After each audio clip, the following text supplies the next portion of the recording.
What's up guys, saya Ratu dan welcome back to my YouTube channel. Di video kali ini saya akan membahas seekor serangga yang tengah menjadi sorotan media sosial guys. Jadi apa nama serangga itu? Nama serangga itu ialah tawon Vespa guys. Pasti teman-teman sudah tahu apa itu tawon Vespa. Tetapi di sini saya akan membahas 5 fakta mengenai tawon Vespa. Penasaran dengan videonya? Sebelum lanjut ke videonya, teman-teman tolong tekan tombol subscribe biar channel ini makin berkembang. Oke, 1, 2, 3. Love you all yang telah menekan tombol subscribe, kalian terbaik. Oke gengs, langsung saja kita masuk pada fakta yang pertama. Fakta yang pertama itu yaitu ciri-ciri. Saya akan membahas ciri-ciri dari tawon Vespa. Jadi tawon Vespa ini mempunyai ukuran kurang lebih 3 cm. Jadi teman-teman bisa membayangkan paku 3 cm itu ya. Kurang lebih memiliki panjang seperti itu.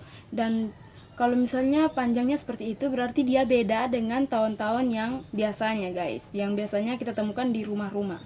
Dan ciri-ciri yang berikut itu, tawon Vespa itu didominasi dengan warna hitam, dan di bagian perutnya itu dilingkar dengan warna kuning atau orange. Dan untuk sengatannya itu teman-teman, kalau misalnya hanya satu serangga saja yang menyengat, tidak terlalu berbahaya, tetapi akan menjadi berbahaya ketika dia sengat itu secara berkelompok.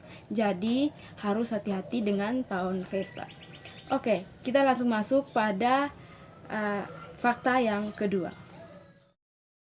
Oke guys, jadi fakta yang kedua itu adalah sengatan. Jadi korban dari sengatan tawon Vespa ini tidak sampai meninggal ya teman-teman. Tawon Vespa ini kalau sengat korban tidak sampai meninggal, ingat ya, tidak sampai meninggal, tapi akan mengalami alergi dan menimbulkan bengkak.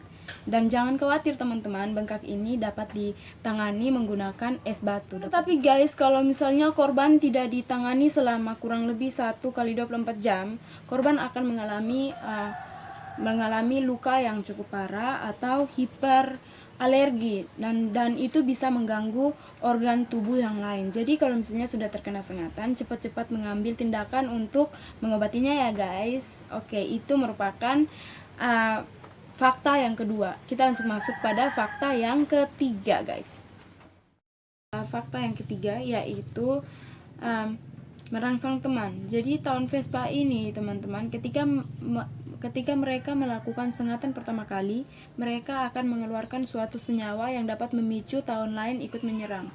Jadi mereka itu sebenarnya tidak jahat ya teman-teman, tapi mereka itu tidak suka merasa terganggu dan tidak suka merasa terancam.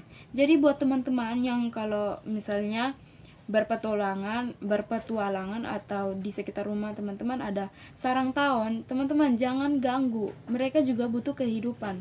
Karena begini teman-teman, kalau misalnya teman-teman ganggu kehidupan mereka, mereka juga akan mengganggu kehidupan teman-teman, dan dari situ teman-teman akan bilang kalau akan berkata bahwa tawon itu binatang yang jahat. Sebenarnya tidak teman-teman. Pasti teman-teman juga begitu. Kalau misalnya teman-teman itu diam, terus tiba-tiba ada orang yang datang memukul teman-teman, pasti teman-teman juga akan memukul dia karena dia dahulu mengganggu teman-teman. Nah, tawon Vespa juga begitu teman-teman. Terlalu banyak teman-teman ya. Pokoknya dimengerti saja ya teman-teman. Jadi begitu. Jadi sebenarnya tawon Vespa itu tidak jahat ya. Hanya mereka tidak suka merasa terganggu. Itu saja. Dan kita langsung masuk pada fakta yang keempat. Oke guys, jadi fakta yang keempat dari tawon Vespa ini, tawon Vespa ini dapat dipindahkan ya, meskipun berbahaya teman-teman. Tapi kalau misalnya kita pindahkan menggunakan cara yang tepat dan benar, tawon Vespa ini dapat dipindahkan.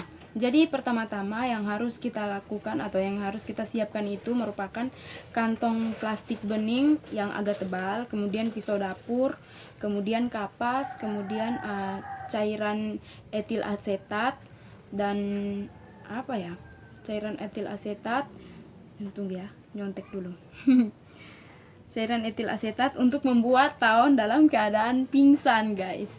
Jadi ketika mau dipindahkan itu, teman-teman harus pastikan bahwa semua tawon sudah berada di dalam sarang, dan kalau mau dipindahkan harus dalam kondisi yang gelap untuk memudahkan memindahkan tahunnya ya guys. Jadi itu merupakan fakta yang keempat. Kita langsung masuk pada fakta yang kelima. Kita langsung masuk pada fakta yang kelima, yaitu tempat hidup. Jadi tahun Vespa ini hidup di daerah subtropis seperti Hong Kong, Taiwan, Sri Lanka, Taiwan, Burma, Vietnam, Laos, Malaysia, bahkan di Indonesia pun. Dan dia itu selalu mencari tempat-tempat yang rimbun. Dan teman-teman perlu tahu bahwa tahun Vespa ini dia itu menjadi predator pemangsa serangga yang lain dan sering berkeliaran di tanaman-tanaman, dan paling sering itu di tanaman bunga pisang ya guys. Jadi itu merupakan 5 fakta dari tahun Vespa yang dapat saya bagikan atau saya share di melalui channel YouTube ini.